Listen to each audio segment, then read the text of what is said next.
dear learners. My name is Teacher Debo John Kenneth. In today's lesson, we are going to take us through a subtopic of soil physical properties, especially the soil texture on seed germinability.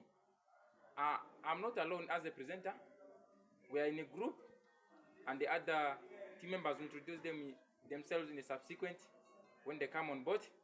But in today's lesson, we are going to learn using our working model, which are in the package, to determine how the soil physical properties, especially the soil color, the soil texture, the soil porosity, determine germinability of seeds.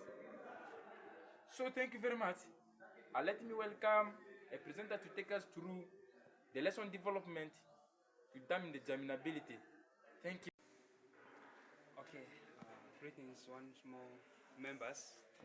My name is Teacher Hilary, and I'm going to take us through the lesson development using the model which my colleague teacher has presented.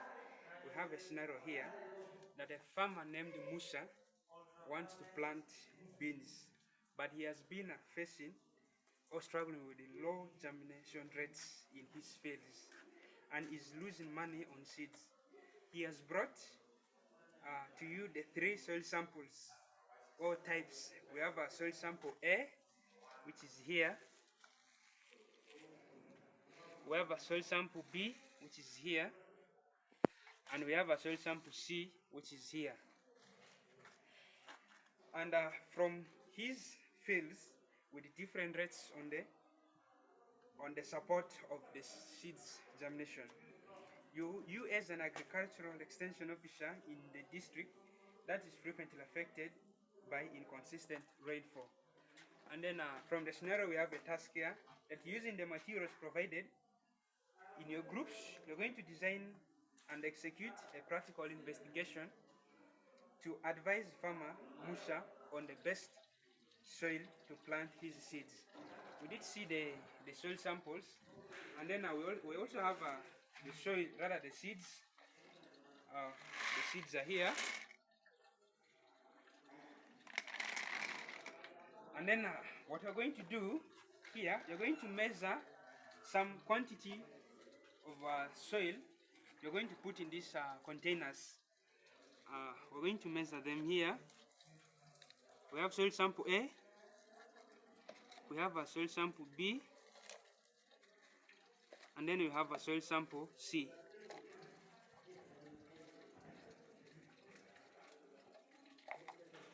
After measuring like this, you're going to add water to them.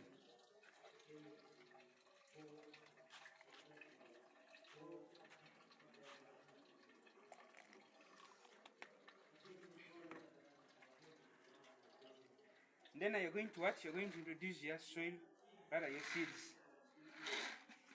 For this case,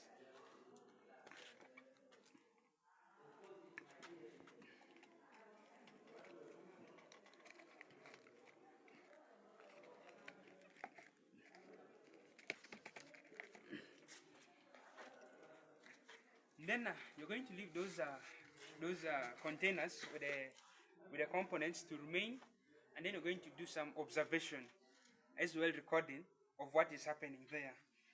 After that, you will notice after 3 days, if you check these soil samples, you'll find out that it will be soil sample B. That will be what? That will yield the better outcome. And then the outcomes will what will now determine which soil type is recommendable for doing the planting or to help the farmer to solve the problem of low germination rate. Then after that, you're going to conclude by saying it is what? Soil sample either A or B or C, based on your regions and seeing what happened in different containers. That way you're going to help the farmer solve the problem. Here you have used the model with all the components that you did, because in the definition we say that model is what we say model is just like the exact thing in the field. For example, here we are tackling germination in the soil. You're not going to carry the whole soil and put in the class, but rather you're just going to get an extract to help learners understand these things. And by the time they get well versed with this model, they're going to incorporate this in the field and be able to solve the problem that comes their way. Thank you so much for listening. That's why I'm going to stop and invite our next presenter to take us through the conclusion part. Having the continuation of this lesson, by names, call me Teacher Brian. We have just carried some experiment that we have done, and we did it together as we were doing the things. So let's go into the conclusive part of it. From our scenario, we have done the experiment to solve the problem of Musa. Let's now dive into the result or the observation. This experiment has stayed for 3 days. Then after 3 days, these are the results that we have seen. In soil sample A, which is sand soil, we have discovered that it's having very low germinability, because you can see here that the seeds have tried to germinate, but not all that okay. So this soil, which is A, is having rough texture and is having fine, it's having rough texture, and the porosity is not okay. It's not holding the water for the germinability. Like if you add water in this soil structure or in this soil, which is A, you will find that the rate at which water goes will be very high, and it does not support the growth of the plant just like we expected. Then the second one is B, which is loam soil. You can see how the seed have germinated, which is very well. It is having good color, then the texture is moderate, and it can hold water. It's having very high nutrients inside it, and it supports the growth of the plant in an expected way, or in the way how we expect it to be. Then the other one is C. You can see here it has tried to germinate, but it overholds the water. You can see here there are some soil, like the seeds have started rotting due to overholding of the water.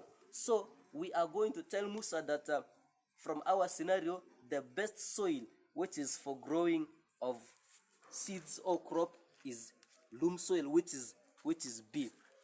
That is the conclusive part of our lesson, and we honestly thank you, and we are going to continue to be interacting with you in our next lesson. Make sure that you have to watch our videos, and you like them and you subscribe. Thank you.